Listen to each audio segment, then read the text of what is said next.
Hey, Christi Friesen here. Welcome to my studio, and today we are going to talk about hagstones. Okay, first of all, what in the world is a hag and why would she have a stone? Well, we're going back to a folkloric concept. A hag would have referred to someone that, not necessarily a decrepit old lady like we would think about now, but in the day, a wise woman, somebody who knew herbs, was able to help the sick, understood livestock and the changes of the season, and maybe had some love potions for you as well. So a hagstone is a stone with a hole in it that a hag would look through and either see the fairy realm, or maybe divine your future, or just wear around her neck for good luck. There's a lot of different stories that go with it. They were also known as holy stones because there's holes in them. Now, a hagstone is a natural occurring stone, usually found along the beach where there's been a hole that's worn through it, and it's always considered lucky, not only in the English countryside, which is where I got those two, but also any culture that has stones with holes in it, they're usually considered a lucky thing. So since you can't always just stumble across one, you're not always on the English countryside or seaside and come across one naturally, why don't we make one out of polymer clay? It would be an interesting necklace, and it always means you've got not only a little good luck around your neck, but if you want to see what the future holds, you can hold it up to your eye. I don't guarantee that you'll be able to see the lottery numbers, but, you know, maybe, who knows? Okay, so let's go make a hagstone, shall we? So the first thing we're going to do is mix colors. And to make the stone, what I want to do is I want to have like a darker interior with just a thin little layer of lighter on the top, so we can kind of carve away and sort of have a two-tone thing going on. A lot of times these rocks, as they get tumbled by rivers or ocean or whatever, bits and chips are worn down, and you can see the different layers inside. That makes them more most interesting rocks. So I'm using Primo. Whatever clay you've got, use something similar, but I've got a granite color, and this is a Twinkle Twinkle Black. It's got a little bit of glitter in it because, you know, why not? Some ecru, maybe a little bit of bronze or some other dark brown. I'm going to mix all those together to make an interior color. And then white with just a little bit of ecru to make it more warm is going to be my thin little layer. All right, so let's get mixing. Okay, so here's our colors, and anything that's similar to this is fine. You may have a different color in mind. So you can see I left a lot of the striations and things in there. I didn't blend it completely because, you know, why not? And then I did put just a little bit of the granite in with the white cream mixture so that I get some speckles. So what I want to do now is take some of this, and, you know, your stone can be as big or as small as you want. Depends on what you're going to do with it. We're going to add some incised imagery on it. So if it's too small, you will have to work kind of tiny, which might be fine. So what I'm doing is I'm kind of blobbing it like this, so it's sort of rough and random. Then on this one, I'm going to run this through the pasta machine and make it super thin. So as thin as you can make it without it, you know, being a mess. And I think for mine, that's like I can get it to number 8. All right, so I've got this thin little sheet, and if I can pull that even thinner, and I'm going to just put that around my lump here, and I'm trying not to have a lot of overlap because then that builds up like big thick areas, and I want to be able to carve through it. So if I have a thin area, that's kind of better than if I have a lot of thick stuff. All right, so here's a nice little coating, and I'm going to do the same thing to that. I'm just going to kind of press it on and make sure all the wrinkles are out of it. And then we're going to just expose that underneath part with our blade. Okay, so there's my lump. And now what I'm going to do is I'm just going to come and carve a little bit of the edges off. See what I'm doing there? Just carving like it's been knocked around a bit, and this top coating kind of got bonked off in the surf, and then we're going to smooth it around a little bit so it looks nice and natural. Now we're also going to do the hole too, and we want to kind of do this first, and then we'll do the hole and do the same process there. All right, so this is what I've got, is now I've got these other little colors exposed. It makes it a more interesting rock, wouldn't you say? And plus it's very typical of some of those stones found there in the Jurassic coast of southern England. They have kind of like a limestoney layer to it, and that there's like a deeper colored rock underneath. Okay, now you see what I'm doing is I'm just using my fingers to kind of press and push all around so that this all becomes the same surface, so it doesn't really look like it's been cut out. It's just like it's been worn down. All right, and I'm taking care to keep it lumpy because we don't want to go back to a smooth rock. We want it to be a tumbled look, but not necessarily smooth. Okay, so there's what I've got so far. Now we're going to play with this so it's not quite so leopard skin, but that's a really good start. Now we need to cut a hole in the center. I would use an X-Acto knife, but you don't have to. You could do something else. The reason is I want to make sure that the hole is cut out of there and not shoved out of there. All right, so I'm going to pull this little core out of here because the shoving will like change the patterning that we're working with the two different colors. And I'm going to kind of carve a little bit here for that same reason, not completely all around, but you see I've got some of that open now. Let's get my goo out of the way there. And how about let's carve a little bit more of it right there. All right, now you can put more than one hole in your stone if you want to. I'm content for this one with just the one, but that's up to you. You can have holy stones that are more holes than one. So I'm playing with the back side, playing with the front side. I would suggest that you get a tool in there and kind of keep that nice and rounded. It doesn't have to be and probably shouldn't be a perfect circle. So if you want to press a little bit so that it's uneven, that's awesome. All right, so now you've got your basic, holy stone shape. So play with that as you wish. How's that look? Pretty nice? All right, so now what I'm going to do is I'm going to come with my fingers and I'm going to blend that white-ish color a little bit more so it's a little less harsh. So that'll really help when we're doing some of our incising stuff so that it doesn't get lost in the two-tone pattern. Because sometimes when you get a pattern on something out of the clay and then you go to add an additional imagery on top, it gets lost because of the pattern in the clay, which is so overwhelming that you can't see anything else. So I'm just kind of smoothing it with my finger. Obviously I don't have long fingernails, so that makes it a lot easier not to just gouge bits out of there. All right, so now I'm gonna play, plump, plump, plump. All right, so we're back to our little holy stone look, okay? Now we want to get a little bit more sophisticated. So the next thing we're going to do is we're going to use some texture on here, poke some holes in it, make a rough surface, then use some chalks to kind of blend that whole thing together to make it look a little bit more like one rock. All right.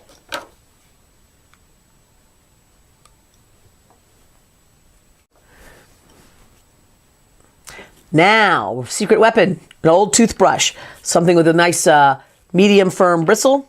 A little bit worn down, and I'm going to use it to drag and poke. So see what I'm doing is I'm dragging it, so I'm making the blends a little bit more and poking it so it gives it a nice surface texture. Now you may want a nice smooth rock, and that is totally fine. Obviously if this has been tumbled around the surf, smooth is good. So after you do this, you can go back and smooth the surface however much or little you want. But what this is doing is it's just kind of, again, helping add a little bit of believability to our rock. All right, so I'm going to do front and back. And obviously when you're holding one side, you're kind of smoshing out what you just did on the other side. So hold it gentle and try not to press too much. All right, so there's our look. You may have to go back in. My hole here in the middle has gotten more pointy than rounded, and it's probably supposed to be more rounded. So that's what we want, is making sure it's rounded. There we go. All right, so there's our overall look. I like the look of that. Now we need some more surface indentations and irregularities. So what I like to do is just take a couple of different size tools. So I'm poking it with this tool here. Now I've got another little tool here. I can make some smaller pokes, and you can use little smaller pieces here. You can use little ends here. These are actually all ending up to be about the same size now that I look at it. But you want to just try to get in there with a couple different tools and make some pokes and some jaggedy bits so that this becomes more rocky. All right, see what we've got? Nice little surface there. Now you can decide if you want this to be more polished, as if it's been in the ocean. Now I didn't do too much in the backside. I want it mostly to be on the front. But if you want it to be a little bit more polished, like it's really been tumbled a bit more, we can add that. Now I like the rough look, and I'm going to add some chalks to it too. But if you want it a little bit more polished, then you've got a couple of choices. You can come with your roller and roll it that way. I prefer this tool. This is the Gotta Have It tool, because I can burnish a little bit. So you see what I'm doing is I'm just gently rolling it over the surface and adding a bit of shine to the rock.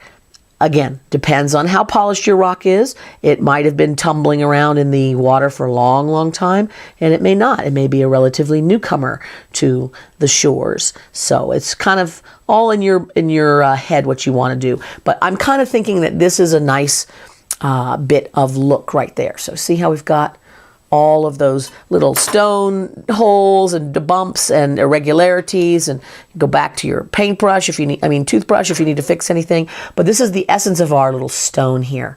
All right, so now we're going to play with some chalks, and then we're going to do our incising. There's a lot of different kinds of chalks and powders to use, and whenever you want to use color without adding shine, then you can use something like pastels here, or a pan pastel, whatever you have access to, because there's a lot of times when you just don't want to add shine, which is what mica powders are. So I would suggest for this particular thing, you're not making a shiny rock, that we're going to use any kind of pastel. So I've got a couple different ones here. I absolutely love the pan pastels. They're a little bit more pricey, but there's just something about them that is really neat. So what I'm going to do is take a nice brush, and I'm going to start putting a little bit here. And you see what that's doing? That's changing the bright white, so I've got a little less contrast. Now you may not want that everywhere, and I can take some of this yellowy color if I want to introduce like another little bit here. This is how you're going to turn your piece into a more subtle look, instead of just this real harsh undertone and then top tone. Is I'm taking some gray, I'm taking some browns, and I'm just going to blend those together and make this a little bit more solid rock look. Now, what you also can do is you can get some down in those little dots and crevices there, and then take your tape, put that right over the top, and rub away, and that's going to accentuate your little indentations there if you really want those to look very rough and weathered looking. So that's up to you. You don't have to. You can make that look a lot less so by filling it up like we just did. So I've got some grays going on here, and I've got some ecru's and some browns. And you can do that on the back side too, as much or as little as you wish. Obviously, if this gets turned over, it would be nice for it to look really fun, top and bottom, up and down, and all around.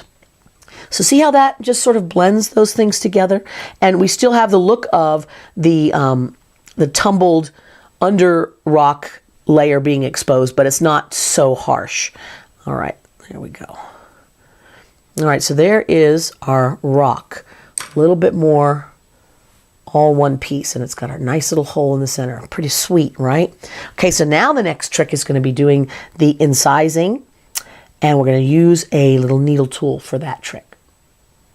What I thought would be fun is to use a actual Celtic symbol on the stone, and this particular one is the Celtic idea of a new beginning. So you can see how it's just like a curve, and then it loops back and forth on itself and curves again, and that kind of goes in with the idea of a wise woman, and maybe looking into another realm, or seeing what a new future could be. So we're going to play with this little symbol, and all you need to do is use a needle tool, and we're going to just kind of carve that little symbol somewhere on here. Now you could like make it into the whole big thing if you wanted to.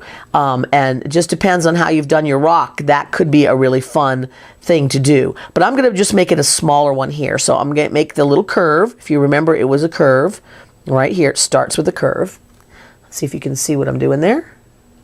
Let's see if I can sneak this a little closer. That's the wrong way. Here we go. Okay, so I've done a little line here and come around here with the curve. You can't just do it like you would draw when you're doing an incising on a fluid surface like clay. You kind of have to go it in sections and go back and forth so you get it, looking good on here. So just take your time, and you're pressing it in. You're not scraping it on. So there we've got a little curve, and it goes out here like this. Then this one comes back this way. So here's our little comeback, and it's going to loop on itself. So it's going to come up like a little smile right there. And those curves are the hard part because they want to get all scratchy. So if you get excess goo, just get rid of it. And then this way. And it's going to go all the way back on itself and do that again on this side. So let's make that come all the way over here and do a nice little loop. There's our curve. Okay, so now it's crossed on itself, and I can go back and clean up my lines. There we go. There's a little bit of a gunky bit in there, so I'm going to take my tool and just sort of press that a little bit down. We can put more chalk on that later. Okay, I think that looks pretty good.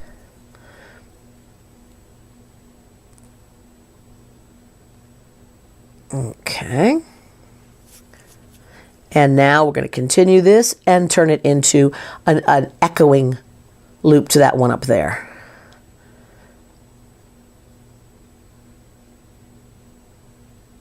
And there's our little curve. Okay, can you see that in there? It's very subtle. Now we want to bring that out. There's two ways to do this.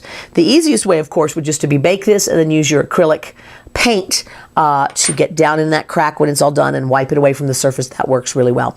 I am not feeling like waiting for that. I want to have my cake right now. So what I'm going to do is I'm going to use some chalks on it right now, use the tape to get rid of the excess, and then touch up the edges with the brown chalks if I've pulled any away. So let's do that. Okay, so I've got some blue chalk here from the Surface Effects set that I have, and obviously any blue chalk would be fine, but I like this blue because it's like super intense, and I'm just going to try to jam it just into where the lines are that we drew. I'm trying to minimize how much it gets everywhere. Oh, by the way, and that's the superheroes set in case you're looking for it, but you can buy it by itself as well. But any color that you want. I chose blue because, again, if I'm kind of going Celtic-y, they have the woad, which is a kind of tattooing ink, and that's always a nice blue, so that's kind of fun. All right, so now I'm going to blow away the excess, try not to blow it in someone else's face, and we're going to get back to that tape trick, and we're going to gently take it away from everywhere except in the cracks and crevices. So see how that's working? I use a lot of tape for this kind of thing because once you start getting some gunk on the surface of the tape, it just doesn't want to pick up anymore. So you really just need to keep getting fresh new tape. So don't worry, you can do it. All right, so now look, you have just a nice little carved piece on there. Look at how kind of fun that is. It looks like that carving has been on there for a really long time as well. Pretty sweet, right? Now there's a little bit of stuff right in here, but I kind of feel like, by stuff I mean there's a little bit of blue showing, and we've picked up some of the brown from what I put there, but I kind of feel like that accentuates our little carving, so I'm going to leave it just like that. I also put a lot of detail right in here so that this carving is not as noticeable, which I kind of like too, because I like the idea that this is sort of an artifact. Maybe it's, you know, been bonking around for a while in some old cottage or something like that. So there we have it. Now the only thing that's left to do is to kind of look it all over, see if you need to twist anything, because you know rocks are not perfectly straight. You may want to tweak a little bit and add any more of the texture here and there to make it look good. Try not to distort your design too badly. And then it's ready for baking and stringing, and there you have a hagstone. Cool, right?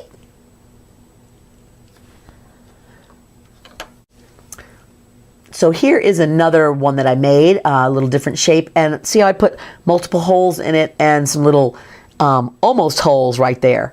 Another shape that's really good to carve on here is like an infinity spiral. Spiral kind of symbolizes the meaning, the journey of life, and it is definitely something that is used not only in Celtic art, but a lot of ancient art has this kind of never-ending circle concept in it, just to sort of symbolize life continues on, and that's good, because new beginnings are sometimes just continuations of where we have been before, maybe looking at it from a different point of view, which is kind of neat. So I'm just carving a little nice continuous loop here, and that's going to pretend like it goes through there, and that's maybe enough on that one.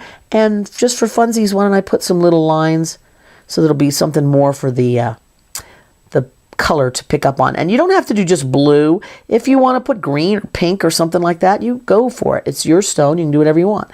I'm going to do blue again just because I want to. But anyway, I've got little lines here just to give that a little bit more fun. And you see you've got this nice little spiral image there. All right, so there's another idea for you.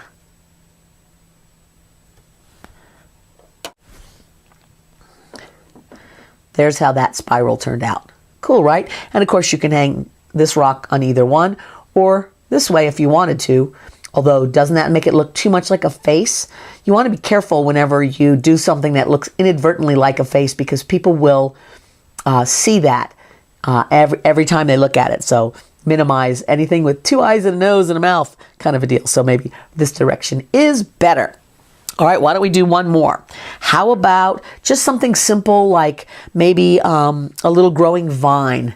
That can also have a similar idea of what's in the next little world. What does this portal open up to? What are we seeing on the other side? So since the fairy doors kind of idea, you know, that you open up into another world, they're always in the forest, aren't they? So what I'm going to do is I'm just making these little leafy shapes. You see, there's a vine and I'm just doing an eye line down the middle. Let's do more. Come up this way. Couple more little leaves. I like the idea of artifacts, you know, that you don't really know who would have carved these once upon a time long ago, perhaps. You know, it just adds sort of a little mystery to life. It's kind of neat, I think. Okay, so let's see. A little bit more of a tendril right there. And let's give it another leaf here. See how this looks. Okay, so there's a vine with leaves on it. So now let's get our blue in there again, see what we see. I know you've seen this already, but we'll do it one more time. I'm using a smaller brush this time so I can get it maybe just a little bit more in those lines and not too much in the surrounding area. The more you have to pull away, the more chances are that your color is going to be places that you don't want it to be. So a smaller brush. And I'm using this one that's kind of like a chisel. I think that's what they call them. That kind of a shape is very good for being more controlled with your application of powders, which is helpful.